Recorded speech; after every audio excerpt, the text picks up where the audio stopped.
السلام علیکم داستان لائبریری کے معزز سامعین، تو آج سے میں ایک نیا سیگمنٹ اسٹارٹ کر رہا ہوں جس کا نام ہے ہانٹڈ سنڈے۔ اس میں ہم ہر سنڈے کو ایک ریئل ہارر سٹوری اپلوڈ کریں گے۔ وہ سٹوری آپ کی بھی ہو سکتی ہے، کسی کی بھی ہو سکتی ہے، کیونکہ اس سیگمنٹ کی سب سے اچھی بات یہ ہے کہ اس میں آپ بھی پارٹیسپیٹ کر سکتے ہیں۔ آپ کے ساتھ بھی کوئی ایسا انسیڈنٹ ہوا ہو یا پیرانارمل ایکٹیویٹی ہوئی ہو یا کوئی ایسا واقعہ جو آپ کے اور ہمارے رونگٹے کھڑے کر دے، وہ آپ ہم سے شیئر کرنا چاہیں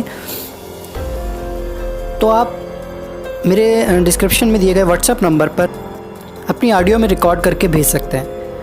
آپ کی اپنی آواز میں وہ جو بھی واقعہ ہوگا، جو بھی سٹوری ہوگی، وہ ہم یہاں پر چینل پر اپلوڈ کی جائے گی۔ ہانٹڈ سنڈے کی پہلی سٹوری کی طرف ہم چلتے ہیں۔ تو جن لوگوں نے چینل کو ابھی تک سبسکرائب نہیں کیا، کائنڈلی وہ چینل کو سبسکرائب کر لیں اور بیل آئیکن کو ضرور پریس کر دیں تاکہ ہر آنے والی ویڈیو کا نوٹیفیکیشن آپ کو مل جائے۔ مزید انتظار کیے بنا سٹوری کی طرف چلتے ہیں۔ رات گئی جب میں لائبریری سے فارغ ہوا تو گھر لوٹتے ہوئے گلی میں کھڑی اس حسین لڑکی پر میری پھر سے نظر پڑی۔ رات کی تاریکی میں دور سے آتی ہوئی اسٹریٹ لائٹ میں اس کا بت بنا وجود ایک حسین سراپا نظر آ رہا تھا اور مجھے اپنی طرف متوجہ کیے بنا نہ رہ سکا۔ میں نے اس لڑکی پر گزشتہ 3 دنوں کی طرح ایک نظر ڈال کر اپنی راہ لی۔ میں گزشتہ 3 سال سے اس لائبریری میں بطور لائبریرین اپنے فرائض انجام دے رہا تھا۔ میری ڈیوٹی صبح 9 بجے سے رات 9 بجے تک تھی۔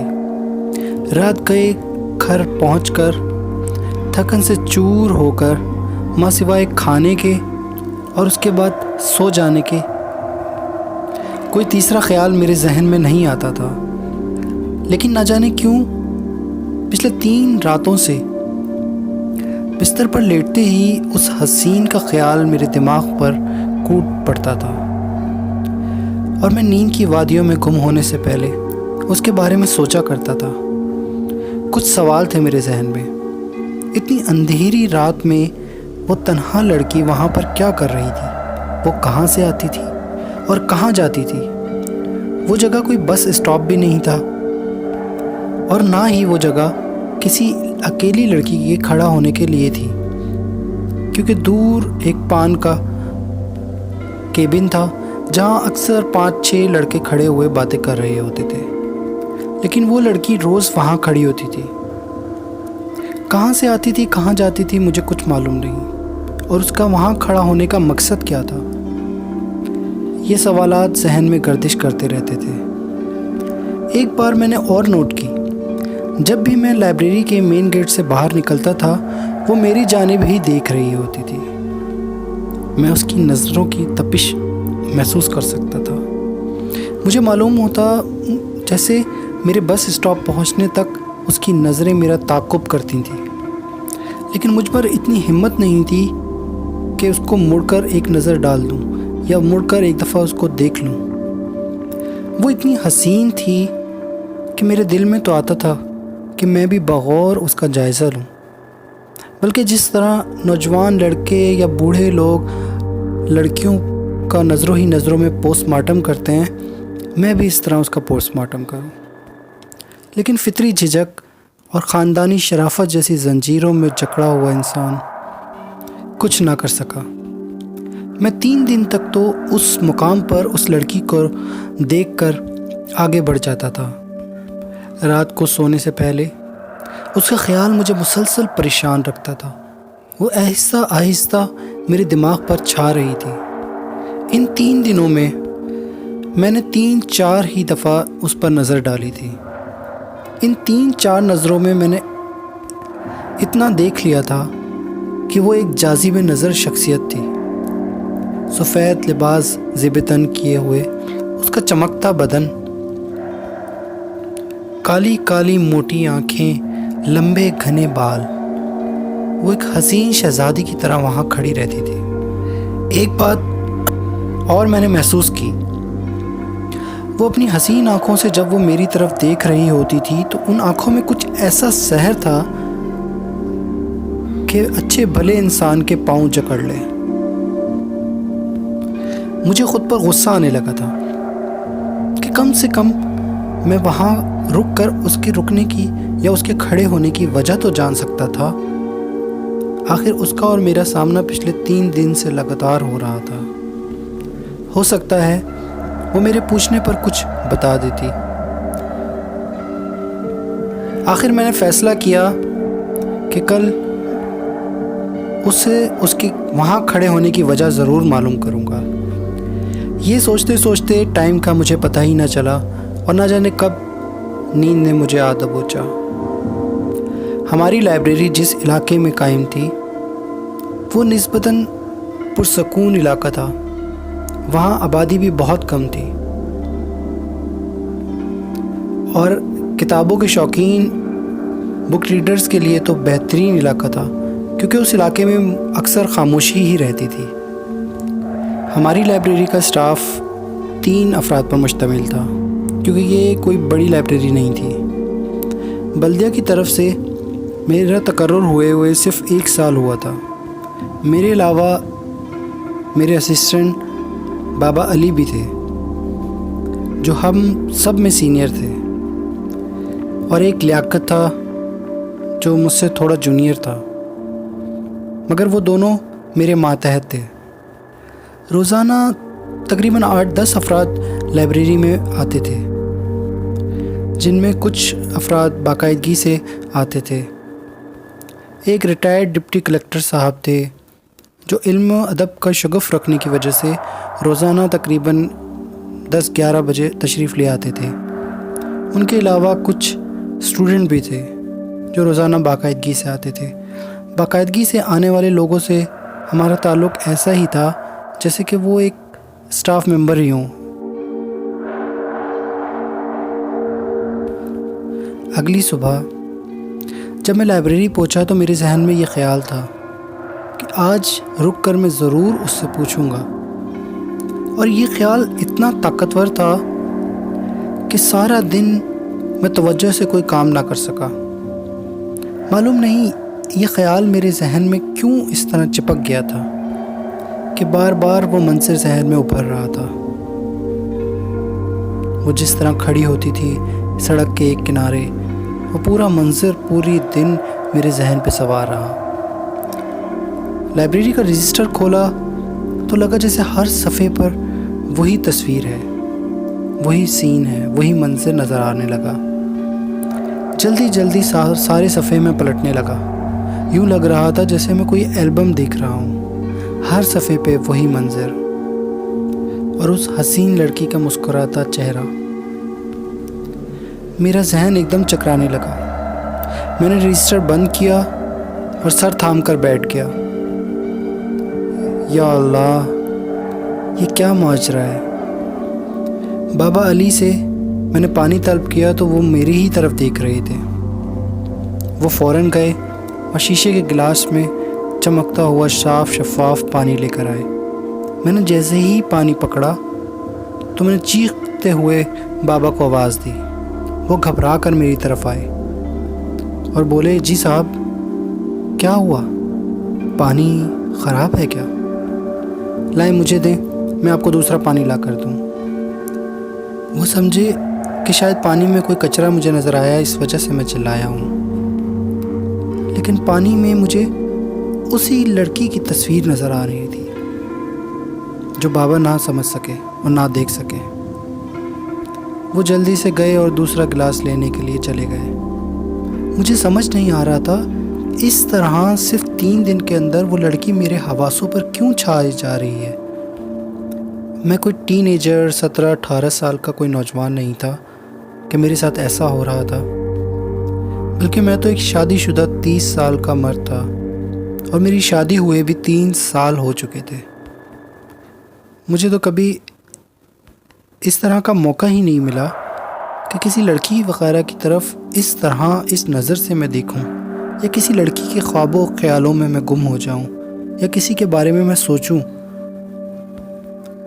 لیکن یہ سب میرے لیے بالکل انجان تھا۔ آخر ایسا کیوں ہو رہا تھا؟ سارا دن میرا ذہن معاف رہا۔ کسی کام کو بھی میں توجہ سے نہیں کر سکا۔ بس دل چاہ رہا تھا کہ جلدی سے ٹائم گزرے اور میں اس گلی کی طرف جاؤں۔ میری اندرونی کیفیت کچھ ایسی تھی جیسے میں نے اس لڑکی کو ٹائم دے رکھا ہو، کہ جیسے وہ میرے انتظار میں ہی وہاں کھڑی ہو۔ معلوم نہیں میری یہ بے چینی کیسی تھی کہ مجھے ہر چیز سے غافل کر رہی تھی۔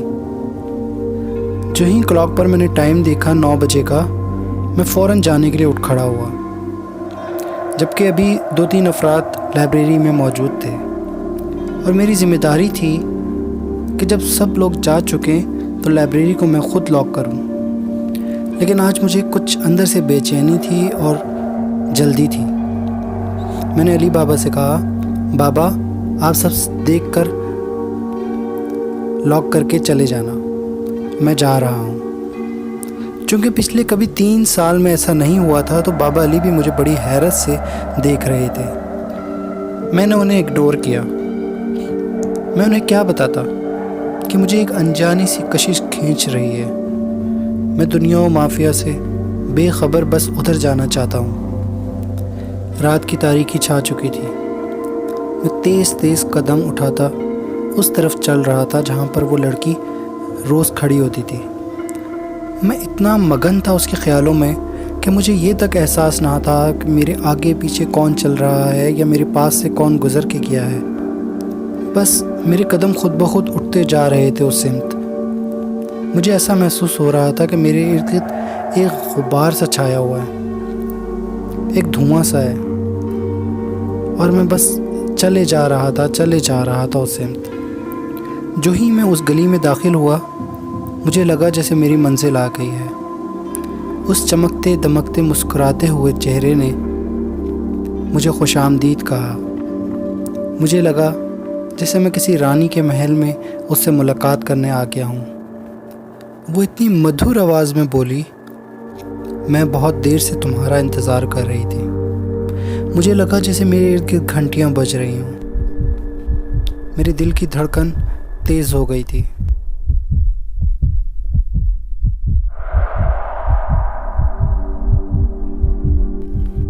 اس کا لہجہ اتنا مترنم تھا جس کے سحر میں گم ہو گیا۔ مجھے کچھ یاد نہیں رہا سوائے اس کے کہ وہ حسین و جمیل دوشیزہ میری منتظر تھی۔ میں نے اپنی خوشی چھپاتے ہوئے بظاہر حیرانگی سے پوچھا، لیکن میں آپ کو نہیں جانتا۔ وہ بولی، میرا نام ماریا ہے۔ وہ بولی، میں بہت عرصے سے تمہاری منتظر ہوں، مگر تم نے کبھی غور ہی نہیں کیا۔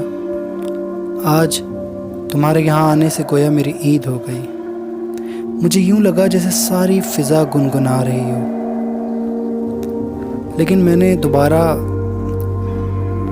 تھوڑا سا بناوٹی ہو کے پوچھا، لیکن یہ بتاؤ تم یہاں اس طرح؟ وہ ترنت بولی، دیکھو مزید کوئی سوال مت کرنا مجھ سے، ورنہ میں ابھی اسی وقت واپس چلی جاؤں گی اور تمہیں کسی سوال کا بھی جواب نہیں ملے گا۔ اگر تمہیں ان باتوں کا جواب چاہیے تو سوال مت کرو، جواب مل ہی جائے گا۔ اگر تم ضد کرو گے تو آج ہم آخری بار ہی ملیں گے۔ اس نے ایک دم سے میری بات کاٹ کر اپنا فیصلہ سنا دیا۔ اس کے جانے کے نام سے ہی مجھے تو بے چینی ہونے لگ گئی۔ میں نے فوراً کہا، اچھا رہنے دو، مجھے تم سے کچھ نہیں جاننا۔ نہ میں نے کوئی سوال کیا، نہ ہی مجھے کوئی جواب ملا۔ کچھ دیر بعد اس نے جانے کا فیصلہ سنایا اور میں لوٹ آیا۔ میں تو اس سے پوچھ بھی نہیں سکا کہ کل ہم ملیں گے یا نہیں، کیونکہ اس نے سوال کرنے کا حق مجھ سے لے لیا تھا۔ اور میں لوٹ آیا اسی بے رنگ دنیا میں، جہاں آنے کو میرا دل قطعی نہیں چاہ رہا تھا۔ میں واپس گھر آیا، لیکن گھر آنے کے بعد بھی میری طبیعت بوجھل اور وہی کیفیت تھی۔ میں نے کسی سے کوئی بات نہیں کی، بس چپ چاپ لیٹ گیا اور سو گیا۔ اگلے دن وہی معمول ہوا۔ اور لائبریری سے واپسی پر ہماری پھر ملاقات ہوئی، اور اس نے وعدہ کیا کہ وہ روز اسی طرح مجھ سے ملے گی، اور اس نے مجھے کہا کہ تم اسی طرح مجھ سے ادھر اسی جگہ پر آ کر ملا کرو، لیکن سوال کچھ نہ کرنا۔ میں بھی چپ چاپ ایک شاگرد کی طرح اس کی بات مانتا رہا۔ اب یہ روز کا معمول ہو گیا تھا۔ میں لائبریری سے فارغ ہوتا، اس سے باتیں کرتا، ملاقات کر کر گھر لوٹتا اور چپ کر کے سو جاتا۔ میرا اب کام میں بھی دل نہیں لگتا تھا۔ میں جو ایک بہت شائستہ اور مہذب سمجھا جاتا تھا، اب اپنے اطراف کے لوگوں کے مطابق میں ایک بد دماغ اور چڑچڑا شخص ہو گیا تھا۔ میرے گھر والے میرے اس رویے کی تبدیلی پر بہت حیران تھے، وہیں میرے آفس کولیگ بھی پریشان تھے، بٹ میں سب سے بے خبر بے نیاز اپنی روش پر چلے جا رہا تھا۔ مجھے صرف ایک مسرت تھی کہ ہم روز ملتے تھے۔ البتہ ایک چیز میں نے محسوس کی کہ اب میری صحت پہلے جیسی نہیں تھی۔ دن بدن میں کمزور ہوتا جا رہا تھا، میرا جسم دن بدن سوکھ رہا تھا، چہرے کی تازگی ختم ہوتی جا رہی تھی، آنکھیں اندر کی طرف دھنستی جا رہی تھی، چہرہ میرا پیلا ہوتا جا رہا تھا۔ اب تو یہ عالم تھا کہ میرے معمولات میں صرف سونا اور اٹھ کر اسی مقام پر چلے جانا شامل ہو گیا تھا۔ کئی دن گزر گئے تھے، میں لائبریری بھی نہیں گیا تھا، اور پتہ نہیں کیوں اندر سے مجھے فرق بھی نہیں پڑتا تھا اگر میری نوکری ختم بھی ہو جائے۔ بس میرے اندر ایک تڑپ تھی، میں سوتا تھا، نیند پوری کرتا تھا اور اٹھ کر اس مقام پر جا کے ملاقات کے لیے چلے جاتا تھا۔ میرے ہوش و حواس صرف اتنا ہی کام کر رہے تھے کہ میں گھر کا راستہ نہیں بھولا تھا، اور اس جگہ کو میں نے یاد رکھا ہوا تھا جہاں ماریا میری منتظر ہوتی تھی۔ یوں لگتا تھا جیسے اس دنیا میں صرف میں اور ماریا ہیں، باقی کوئی بھی نہیں ہے۔ میری اس بدلتی طبیعت کی وجہ سے میری بیوی مجھ سے بددل ہوتی جا رہی تھی۔ میں دن بھر یا تو سوتا رہتا، اٹھتا تو ساحرہ کے خیالوں میں گم رہتا، یا پھر ساحرہ سے ملاقات کے لیے چلے جاتا۔ میں دن بھر یا تو سوئی رہتا، اٹھتا تو ماریا کے خیالوں میں گم رہتا، یا پھر ماریا سے ملاقات کرنے کے لیے چلا جاتا۔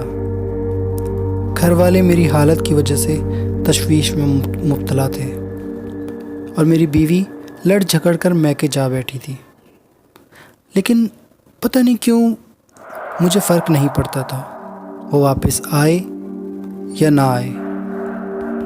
والدہ ضعیف تھیں، وہ ہر وقت میرے لیے دعا کرتی رہتی تھیں۔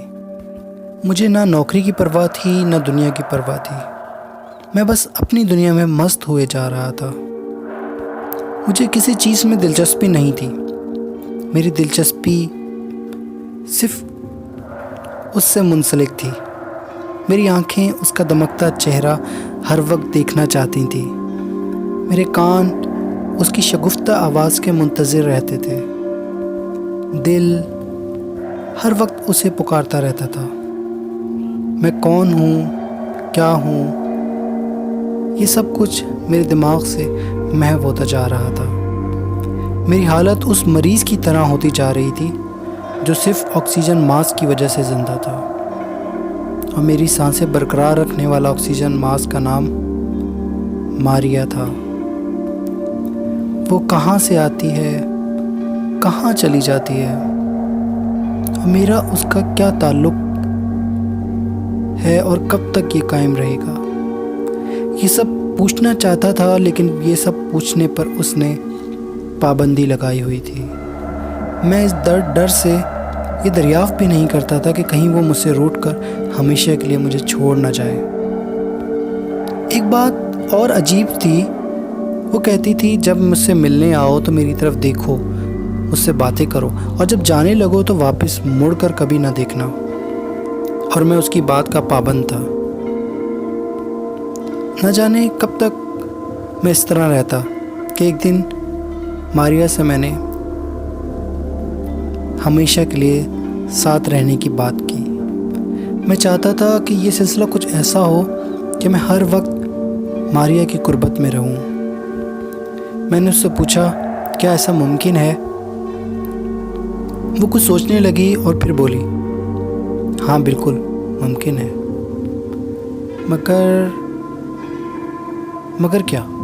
میں فوراً بولا دیکھو میں ہر طرح سے تیار ہوں، جو تم کہو گی وہ سب مجھے قبول ہے، تمہاری ہر شرط مجھے منظور ہے۔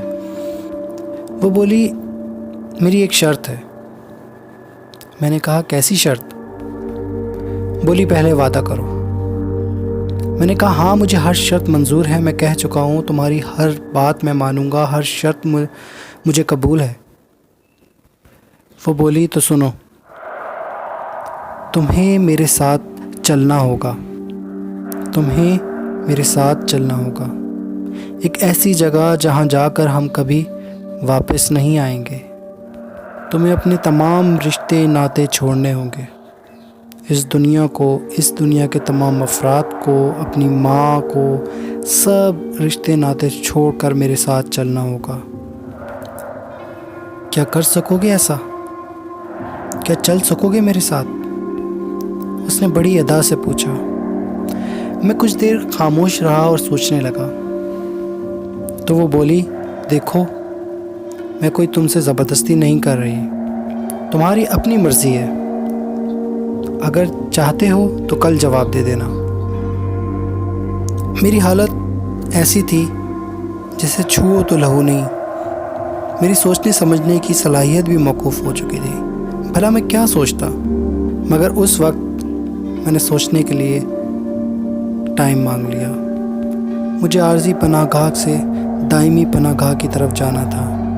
اس رات میں جلد واپس لوٹ آیا اور اپنے کمرے میں لیٹا اپنے بارے میں سوچنے لگا، لیکن پتہ نہیں کیوں مجھے ایک احساس ہوا جیسے ماریا میرے ارد گرد موجود ہے اور میری اس کیفیت پر فاخرانہ مسکراہٹ سے مجھے دیکھ رہی ہے، جیسے کہہ رہی ہو کہ بس سوچ میں پڑ گئے، کیا میرے بغیر رہ سکو گے؟ ایک پل بھی میرے بغیر گزار سکو گے؟ پھر پتہ نہیں کیا ہوا کہ مجھے نیند نے آ لیا اور میں نیند کی خاموش وادیوں میں چلا گیا۔ صبح میری آنکھ کھلی تو میں فیصلہ کر چکا تھا کہ مجھے ماریا کے ساتھ ہی جانا ہے، اور شاید مجھے ایسا ہی کرنا چاہیے تھا۔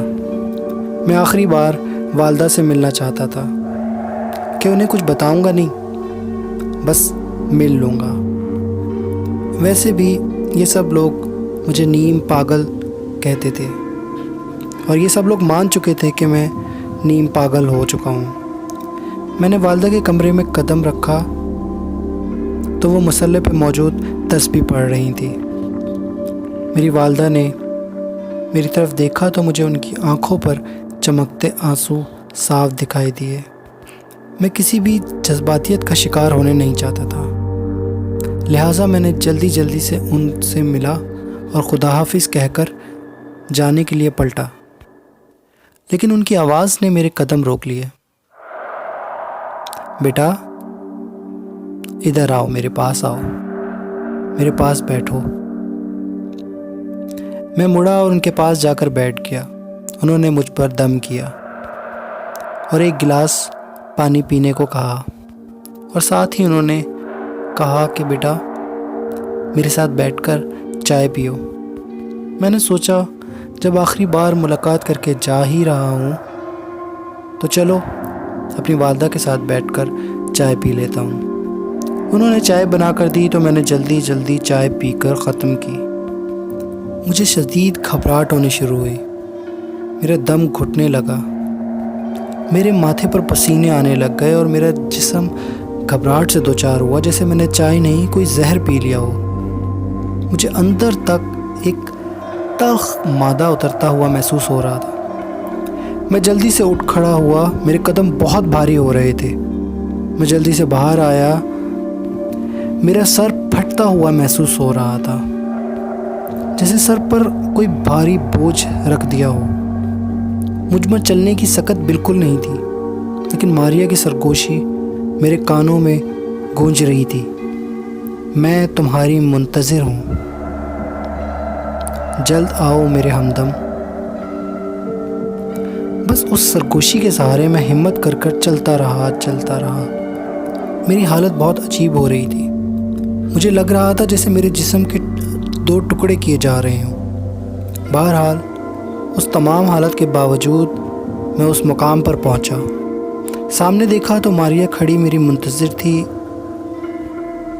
اور بہت خوش نظر آ رہی تھی، جیسے اس کی کوئی دیرینہ خواہش پوری ہونے جا رہی ہو۔ اس کی آنکھوں میں سرخ ڈوریاں نظر آ رہی تھیں۔ وہ بولی، مجھے یقین تھا تم ضرور آؤ گے۔ اس نے میرا ہاتھ تھاما اور ایک طرف چل پڑی۔ ہم چلتے چلتے ایک ویرانے سے گزر کر سنسان جگہ پر آ چکے تھے۔ میں نے اس سے پوچھا، یہ کون سی جگہ ہے؟ یہ تو مجھے قبر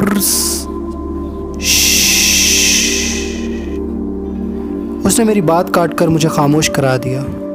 بولی، میں نے تم سے پہلے ہی کہا تھا سوال مت کرنا۔ ہم یہاں ایک بزرگ سے ملنے آئے ہیں، میں دراصل ان کے پاس ہی رہتی ہوں، لہٰذا میں تمہیں ان سے ملوانے لائی ہوں۔ اس نے کہا، بس تم چپ چاپ اس چبوترے کی طرف بیٹھ جاؤ۔ اس نے ایک چبوترے کی طرف اشارہ کیا۔ میں نے اس کی بات کی پیروی کی اور چپ چاپ چبوترے کی طرف قدم بڑھائے، لیکن جو ہی میں نے چبوترے کی طرف قدم بڑھائے میرے قدم بھاری ہونا شروع ہو گئے۔ میرے سر پر اتنا بوجھ آ گیا اور وہ چکرانے لگا جیسے سر پر منو بوجھ رکھ دیا گیا ہو۔ میرے کندھے بھاری ہونا شروع ہو گئے اور مجھے ایک عجیب سی گھبراہٹ ہونا شروع ہو گئی۔ کوئی قوت مجھے پیچھے کی طرف دھکیل رہی تھی اور میں باوجود کوشش کے اس قوت کا مقابلہ نہیں کر پا رہا تھا۔ میرے پاؤں منو بھاری ہونے لگے۔ مجھے ایسا لگا وہ قوت مجھے پکڑ کر اس چبوترے سے پیچھے ہٹا رہی ہے۔ میں اس کشمکش کا مقابلہ نہیں کر سکا اور چبوترے پر بیٹھنے سے پہلے ہی گر گیا۔ میرے حواس بالکل گم ہو گئے اور میں بے ہوش ہو گیا۔ جب مجھے ہوش آیا تو میں اپنے والدہ کے بستر پر تھا۔ میرے سرہانے میری والدہ، میری بیوی اور دیگر گھر والے کھڑے تھے۔ میرے ہوش پر آنے پر سب نے شکر ادا کیا۔ میری ماں نے میرا ماتھا چوما۔ مجھے ایسا محسوس ہو رہا تھا جیسے میں کسی قید سے رہا ہو کر آیا ہوں۔ میرا دل، دماغ سب ہلکا ہلکا فیل ہو رہا تھا۔ مجھے یہ سب اپنے لگنے لگے، مجھے یہ دنیا اپنی لگنے لگی۔ جو میری پہلے کی کیفیت تھی ایک اجنبی سی، وہ سب کیفیت بدل گئی۔ اور یہ ایک سچ بھی ہے، جی ہاں، میں دراصل قید میں ہی تھا، ایک بدروح کی قید میں، یعنی ایک خبیث روح کی قید۔ جن دنوں میں اس کی قید میں تھا اس کا شمار مجھے معلوم نہیں، البتہ جب میں نے گھر والوں سے معلوم کیا تو انہوں نے بتایا کہ تقریباً 3-4 ہفتے میں اس کیفیت سے گزرتا رہا ہوں، اور ان 3-4 ہفتوں میں اس بلا کے شکنجے میں تھا اور میری حالت نیم مردہ جیسی تھی۔ میں ایک نشئی کی طرح پڑا رہتا تھا۔ ایک ہفتے میرے گھر والے تشویش میں رہے۔ جب انہوں نے میرے معمولات کا معائنہ کیا، جائزہ لیا اور میرا پیچھا کیا تو انہیں معلوم ہوا کہ میں روزانہ رات کے ٹائم لائبریری کے پیچھے موجود قبرستان میں جایا کرتا تھا اور ایک ٹوٹی ہوئی پرانی قبر میں بیٹھ کر گھنٹوں گم رہتا تھا اور کسی انجانی شخصیت سے بیٹھا باتیں کرتا رہتا تھا۔ اس لمحے کسی دوسرے میں ہمت ہی نہ تھی کہ وہ میرے قریب آ کر جان سکے کہ میں کس سے باتیں کر رہا ہوں یا میں اس پرانی قبر میں بیٹھ کر کیا کر رہا ہوں۔ البتہ میرے بھائی کا کہنا تھا کہ میں جس سے گفتگو کرتا تھا اسے کوئی نظر نہیں آتا تھا۔ پھر ایک دن میرے بھائی پہ بھی وحشت طاری ہوئی اور وہ ڈر گیا۔ اس نے بھی میرا پیچھا کرنا بند کر دیا۔ البتہ میری والدہ نے ایک بزرگ سے رابطہ کیا۔ انہوں نے بتایا کہ میں ایک خبیث روح کے شکنجے میں جکڑا جا چکا ہوں۔ وہ روح پہلے کسی بھی انسان کے حواسوں پر قابو پاتی ہے اور پھر موقع پا کر ایک دن اس انسان کو ہلاک کر دیتی ہے۔ یہ روح خون کی پیاسی تھی جو رفتہ رفتہ انسانی خون کو پیتی تھی، اور شاید میری کمزوری اور میری حالت کی یہی وجہ تھی۔ بابا کے مطابق یہ وہ روحیں ہوتی ہیں جو اپنی ہلاکت کا سبب بھی خود ہوتی ہیں اور برزخ میں ان کی جگہ نہیں ہوتی، تو یہ اسی دنیا میں بھٹکتی رہتی ہیں۔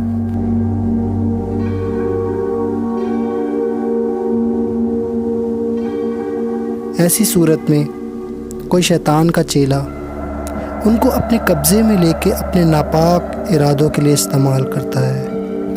یہ بھی اسی سلسلے کی ایک کڑی تھی، لیکن اس دفعہ اس کا ارادہ پایا تکمیل پر پہنچنے سے پہلے سب کو خبر ہو گئی، اور جس دن اس خبیث روح نے مجھے بلایا کہ آخری بار تاکہ میں اس کے ساتھ چل سکوں، یقیناً اس کا ارادہ مجھے ہلاک کرنے کا تھا، تو میں اپنی والدہ کے پاس گیا تو والدہ نے جو پانی اور چائے پلایا، اس چائے اور پانی کی وجہ سے عامل بابا نے میرے اندر ایک ایسی قوت کو اتارا جو مجھے اس کے پاس جانے سے روک سکے اور میرے اندر موجود اس کے سحر سے لڑ سکے۔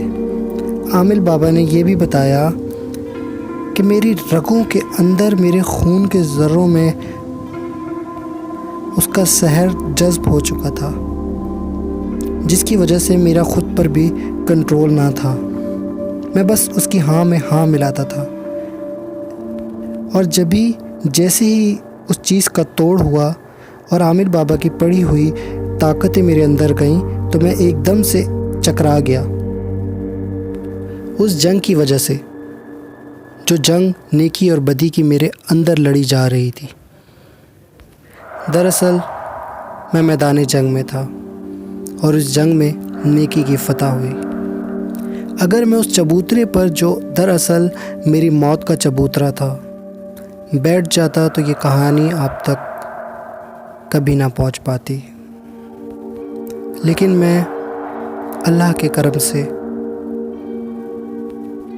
بچ گیا اور اس خبیث روح کے سحر سے نکل گیا۔ اب میں خود کو بہت پرسکون محسوس کر رہا تھا، اور اب نماز کی پابندی کو میں نے اپنا معمول بنا لیا ہے۔ میں نے لائبریری جانا شروع کر دیا ہے اور معمولات زندگی کو دوبارہ سے شروع کر دیا ہے۔ اب تو یہ حال ہے کہ بھرے مجمع میں بھی کوئی خوبصورت لڑکی نظر آئے تو میں نظر اٹھا کر نہیں دیکھتا۔